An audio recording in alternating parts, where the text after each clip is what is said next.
Visita ieri del ministro delle imprese del Made in Italy Adolfo Urso a Lampedusa, ha visitato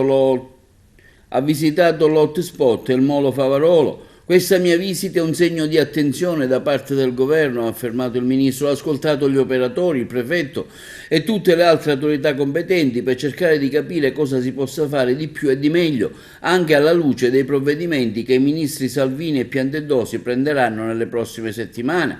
Il ministro Urso ha richiamato ancora una volta l'Europa alla condivisione comunitaria della problematica.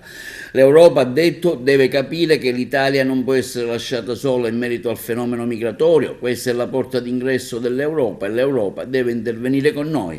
E sulla situazione aggiornata abbiamo ascoltato stamani il prefetto di Agrigento, Filippo Romano.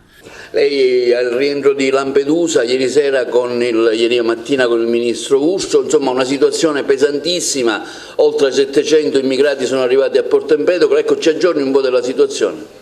La situazione è che l'hotspot di Lampedusa sta soffrendo un sovraffollamento causato dal ritmo sempre crescente degli arrivi dall'Africa e al contempo non abbiamo abbastanza capacità di scaricare, per così dire, questo peso, quindi di trasferire i migranti su terraferma, quindi a Porto Empedocle e poi da lì con gli autobus in giro per l'Italia, perché le condizioni meteo si sono invece aggravate a nord dell'isola, quindi si è creata una situazione particolarmente complessa. È chiaro che passerà, basta aspettare alcuni giorni, però ogni ora che passa i migranti soffrono il sovraffollamento, questo non lo dobbiamo dimenticare. E da qui il nostro sforzo straordinario, soprattutto della Croce Rossa e delle forze di polizia, che non smetterò mai di ringraziare.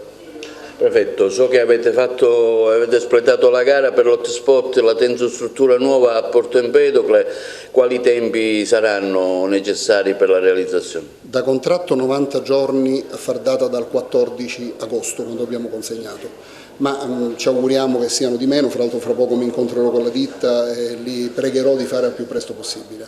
Ecco, molti sono preoccupati che a Porto Empedocle si possa creare una situazione analoga a quella di Lampedusa. No, non è assolutamente questo il tema. Porto Empedocle è un pezzo di Lampedusa, è un'estensione dell'hotspot di Lampedusa che serve per fare raccogliere e partire i migranti in maniera dignitosa.